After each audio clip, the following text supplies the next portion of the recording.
Chapter 50 of the book of Genesis. We are moving forward. We've moved past the great stories of Joseph and Jacob. Now we're getting into understanding the tribes of Israel as they are in Egypt. Remember, they moved to Egypt during the famines. They're living in Goshen, in that area, in the Nile Delta. And they are now continuing forward as we get the more story of Joseph as he continues to work with his brothers as somebody who has a right to rule in Egypt as well. He's a very powerful man in Egypt, and how things work out. So Jacob's body is embalmed. Joseph buries him in Canaan. Joseph comforts his brothers. The children of Israel multiply. Joseph promises that God will bring Israel out of Egypt into Canaan. Joseph dies in Egypt and is embalmed. So Joseph's story is wrapping up in this one as well. Verse 1, and Joseph fell upon his father's face and wept upon him and kissed him. So this is Jacob died, basically. And then Joseph commanded his servants, the physicians, to embalm his father, and the physicians embalmed Israel.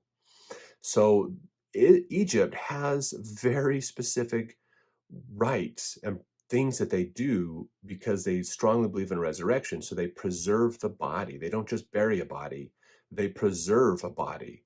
And so Jacob is getting the Egyptian treatment of preservation, of mummification in a way, basically. And they were pretty good at this. Like the Egyptians were amazing at what they did in using herbs and spices and different things to help out. In fact, what's fascinating, a little bit of an interesting side note on this, did you know that we get our study of everything, chemicals and all that stuff, through the science of chemistry? We learned a lot of what we know today because it originates from the Greek scholars and scientists who did lots of studies and research to understand how certain substances do things, the characteristics of substances, those kinds of things, long before they knew what atoms were and how to understand the atomic structure of things, and how atomic structure really is where a lot of those characteristics of certain elements come out. That's something that was put together in the more 1800s time frame, where we get the periodic table of elements and things. So Greeks were trying to understand this, and they knew that certain elements did certain things and had certain traits and qualities and abilities way back then. What's fascinating is, how did the Greeks learn about all this stuff? They learned it by studying Egyptians. So the word for Egypt in Greek is called chemis. That is where we get chemistry. It's the study of Egyptian science, is basically what chemistry is. That's where it originates from. So the Greeks studied what Egyptians were doing with substances and elements, and they started to use that as a springboard to try to understand everything else, because the Egyptians had learned how to use chemicals to cause certain things to happen for ritualistic ideas like embalming and burying. Did you know part of that process is they actually would get a huge amount of salt, and they would get the salt and they would pack salt into the body after they pull all the organs out of the body, and then they would just dehydrate the body, and that's part of the embalming process. And then they would use certain other chemicals on the body to help with preservation. They know that when you have the organs in the body, intestines and stuff, that's where the bloating and other problems come in. A lot of bacteria and things can get in and cause decay and problems. So they took the organs out, and they actually kept them in jars. They would dry them out and preserve them as well, and keep them in jars called canoptic jars. So usually when you find a mummy, you find a bunch of jars that look kind of like wooden dolls with different heads, like a hawk and an ape and other things like that. Those are the gods of Egypt. If you look at facsimile number 1 in the book of Abraham, that's where they stuck the organs. And then they had the body, which the main chest cavity was void of everything, except sometimes like the heart would have, or like the brain and things. But it's fascinating. So the study of what we know today as chemistry came from the Greeks studying how the Egyptians did this embalming process and these other things, basically. So that's where we get chemistry from. Kind of a cool idea. Okay, so let's get back into this. Verse 3, and 40 days were fulfilled for him, and so are fulfilled the days of those which are embalmed. And the Egyptians mourned for him 70 days. When the days of his mourning were past, so they're talking about rituals here of mourning people when they die. Joseph spake unto the house of Pharaoh, saying, If now I have found grace in your eyes, speak, I pray you, in the ears of Pharaoh, saying, My father made me swear, saying, Lo, I die in my grave, which I have digged for me in the land of Canaan. There shalt thou bury me. Now therefore let me go up, I pray thee, and bury my father, and I will come again. So he's saying, hey, my dad has a grave already planned for him, and he made me promise him that I would bury his body there. So can I go do that? And so Pharaoh says in verse 6, Go up, bury thy father, according as he made thee swear. Verse 7, And Joseph went up to bury his father, and with him went up all the servants of Pharaoh, the elders of his house, and all the elders of the land of Egypt. So it was a procession to bury Jacob in the land of Canaan. Verse 8, And all the house of Joseph and his brethren and his father's house, only their little ones and their flocks and their herds they left in land of Goshen. So there's probably a lot of women that were left to watch those little ones. Verse 9, And there went up with him both chariots and horsemen, and it was a very great company. So quite a procession for the funeral and the burial of Jacob. Verse 10, They came to the threshing floor of Atad, which is beyond Jordan, and there they mourned with a great and very sore lamentation, and he made a mourning for his father 7 days. And when the inhabitants of the land, the Canaanites, saw the mourning of the floor of Atad, they said, It is a grievous mourning to the Egyptians, wherefore the name of it was called Abel Mizraim, which is beyond Jordan. That means the mourning of the Egyptians, basically. So they kind of renamed the place. So the Canaanites were surprised. Holy cow, look at this Egyptian entourage that's coming in. It's mourning the death of somebody. So we're going to change the name of this area to talk about how the Egyptians came and mourned here, basically. Verse 12, And his sons did unto him according as he commanded them. So his sons, meaning the Jacob's sons. For his sons carried him into the land of Canaan and buried him in the cave of the field Machpelah, which Abraham bought with the field for a possession of a burying place of Ephron, the Hittite, before Mamre. So if you remember, you go back quite a few chapters to when Abraham bought the land so that he could bury his wife, basically, and have a place for his family. Verse 14, And Joseph returned into Egypt, he and his brethren, and all that went up with him to bury his father, after he had buried his father. So they went all back to Egypt. And when Joseph's brethren saw that their father was dead, they said, Joseph will peradventure hate us, and will certainly require us all the evil which we did unto him. So Joseph's brothers were a little worried that now that dad is gone, and now it's probably a pretty common theme back then, and we can look at some of the historicals of some of the other groups and realize that when the father died, now we had to decide who became the ruler, because again, typically it was the oldest son. That's why he got the double portion, was because his job was to be the family ruler, basically. And the double portion was so that he could take care of the women and children and everybody else. So usually that was what would happen, and that would be Reuben. But Joseph was given the right to priesthood, if you remember that. Okay, so and Judah was given the right to rule Israel. So we have a little bit of a conundrum here of whose right it is to rule, and they're a little worried that now that dad's gone, what if Joseph holds a grudge? I mean, this is the brothers talking, like, we did a lot of bad things to him. What if he's holding a grudge? And I gotta say, I mean, after what how he kind of played them along a little bit when they were getting the grains during the famine. But then he freed them and let them go and did all this great stuff. I'm kind of surprised that they're thinking he might have a grudge. I don't know if there's anything in their history that we don't have that might signal that. I think it's just more of them kind of having a lack of faith, really. And they're a little concerned about this because not only, so technically like Reuben or Judah would run the family, but they are in the land of Egypt, and Joseph practically rules Egypt, just a little bit below Pharaoh. So he has a lot of say in the land. If they were in the land of Canaan, Joseph wouldn't have as much say. But they're not. They're in Egypt, where he has a tremendous amount of say. So not only in the government, he has a big opinion, which means he can control armies of Egypt. He can rally people together to get things done. So there's a dynamic that's going on here between the family and government issues. So they're worried. Verse 16, they sent a messenger unto Joseph, saying, Thy father did command before he died, saying, So shall ye say unto Joseph, Forgive, I pray thee now, the trespass of thy brethren, and their sin, for they did unto thee evil. And now we pray thee, forgive the trespass of the servants of the God of thy father. And Joseph wept when they spake unto him. So they sent a servant to Joseph, going, Hey, you remember Dad said, be nice to your brothers. I know they were jerks to you and weren't very nice, but let's forgive them and be nice.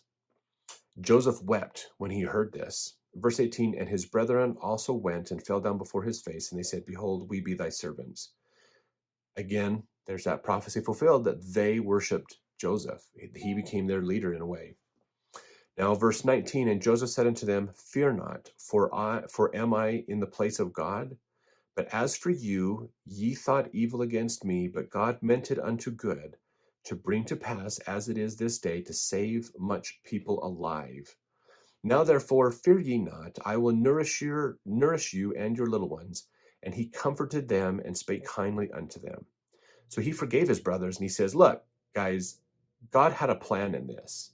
I'm not making you at fault for all of this. There was a plan that God put together with all this. So we're good. We're okay. Verse 22, and Joseph dwelt in Egypt, he and his father's house, and Joseph lived 110 years. And Joseph saw Ephraim's children of the third generation. The children also of Machir, the son of Manasseh, were brought up upon Joseph's knees. So he saw his kids, and possibly his, not just his grandkids, but even great-grandkids possibly, and that could be what the third generation is talking about.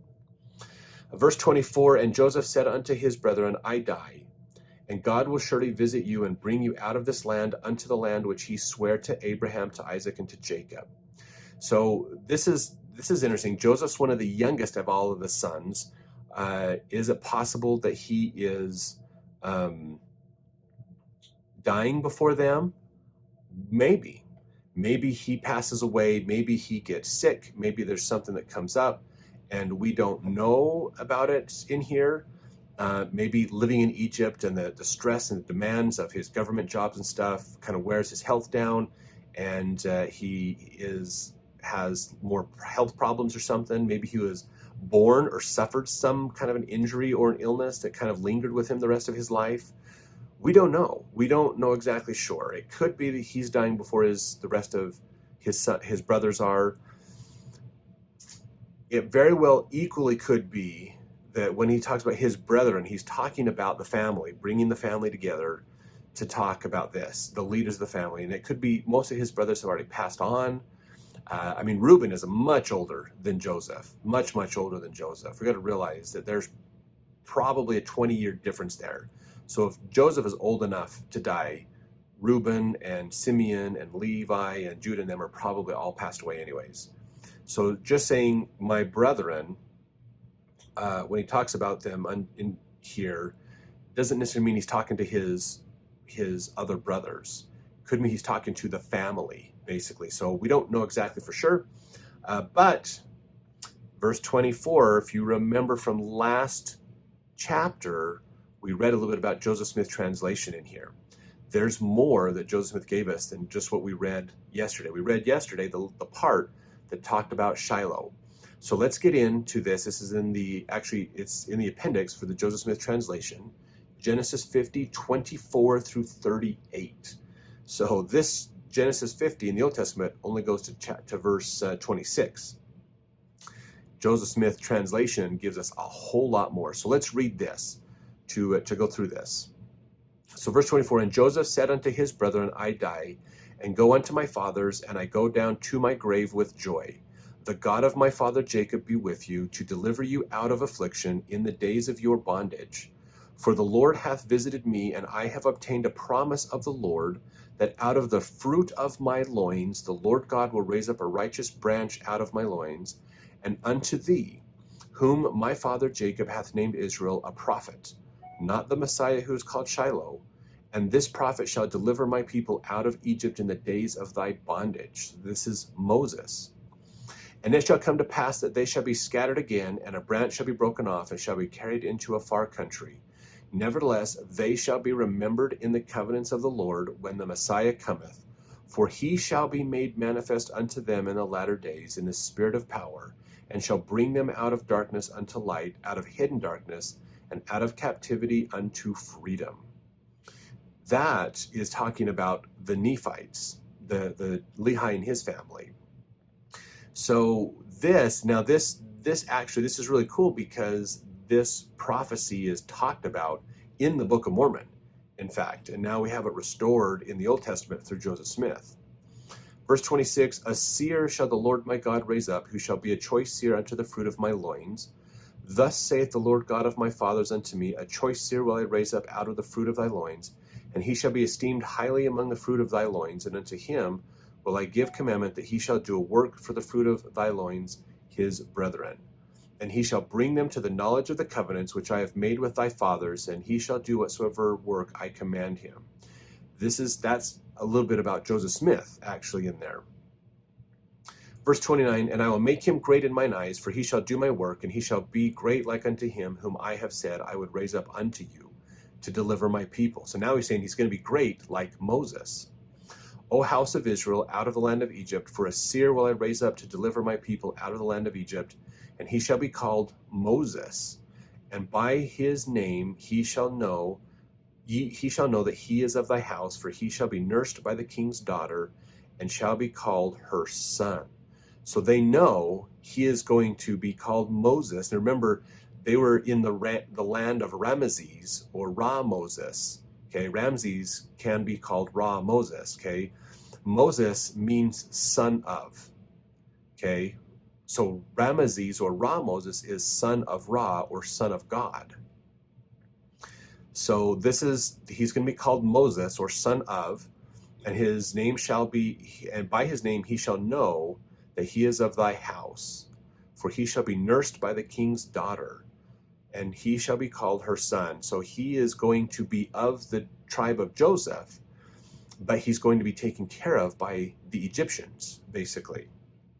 Verse 30, and again a seer will I raise up out of the fruit of thy loins, and unto him will I give power to bring forth my word unto the seed of thy loins, and not to the bringing forth of my word only, saith the Lord, but to the convincing them of my word, which shall have already gone forth among them in the last days. So this is Joseph Smith.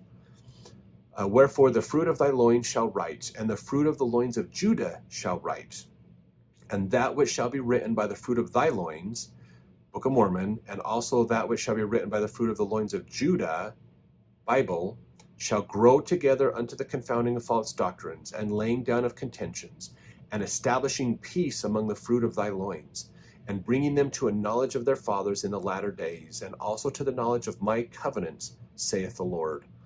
And out of weakness shall be made strong in that day when my work shall go forth among all my people, which shall restore them, who are of the house of Israel in the last days.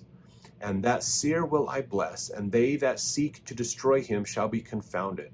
For this promise I give unto you, for I will remember you from generation to generation. Now this I person, this is the Lord speaking to Joseph. So Joseph is telling the brethren, which is the family, this revelation. Okay? This is important. He says, and his name shall be called Joseph, and it shall be after the name of his father, and he shall be like unto you, for the thing which the Lord shall bring forth by his hand shall bring my people into salvation.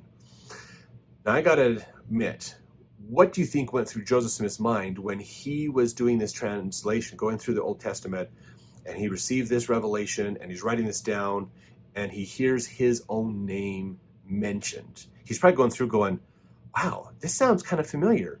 Is this what we're doing? This is, oh my gosh. And then it's like, whoa, this has got to be a mind-blowing point for Joseph. So put in the comments what you thought. What do you think went through Joseph's mind at this point? This got to be pretty amazing. Verse 34, and the Lord sware unto Joseph that he would preserve his seed forever, saying, I will raise up Moses, and a rod shall be in his hand, and he shall gather together my people, and he shall lead them as a flock, and he shall smite the waters of the Red Sea with his rod. And he shall have judgment, and shall write the word of the Lord, and he shall not speak many words, for I will write unto him my law by the finger of mine own hand, and I will make a spokesman for him, and his name shall be called Aaron. That's Moses' brother. The Aaronic priesthood is named after him too. This is really detailed information that they had, basically. So this would be fascinating, even as Moses is reading some of this, going, oh my gosh, I did not realize that this was here. How powerful is this? Verse 36, and it shall be done unto thee in the last days also, even as I have sworn. Therefore, and now this is moving on with what else is in here. Joseph said unto his brethren, God will surely visit you and bring you out of this land unto the land which he sware unto Abraham, Isaac, and unto Jacob. So verse 24 of the book of Genesis, we just read like 12 verses of scripture that were kind of taken out of the middle of that one from Old Testament. So let's read on for this. And Joseph confirmed many other things unto his brethren, and took an oath of the children of Israel, saying unto them, God will surely visit you, and ye shall carry up my bones from hence. So Joseph died when he was 110 years old, and they embalmed him. They put him in a coffin in Egypt, and he was kept from burial by the children of Israel, that he might be carried up and laid in the sepulchre with his father. And thus they remembered the oath which they sware unto him. Wow, that's some pretty powerful, very specific information that we got. And that has been lost for time until Joseph Smith restored that to us. How powerful that is that? We're kind of coming a full circle here. So realize that this chapter in a way is giving us a magnifying glass or a way to perceive the last days, an opportunity to understand stuff. So consider Genesis chapter 50 a part of Latter-day Prophecy. Okay, when you study Latter-day Prophecy, this should be a chapter that you study because of the information we learn. Now, granted, most of this information in a way has already been fulfilled, but because of that, we can see these patterns and trends that help us to continue to understand how things are going to work in our day and age as we continue to move forward towards the millennium. So some really fascinating insights that we gain from here. Put in the comments what you think. What have you learned about today's world from Genesis 50? I would love to hear more about your opinions and ideas on those as well. So thanks. Stick around as we are now moving. This is the final chapter of the book of Genesis. We're moving into Exodus now. The next stories, great stories of the children of Israel.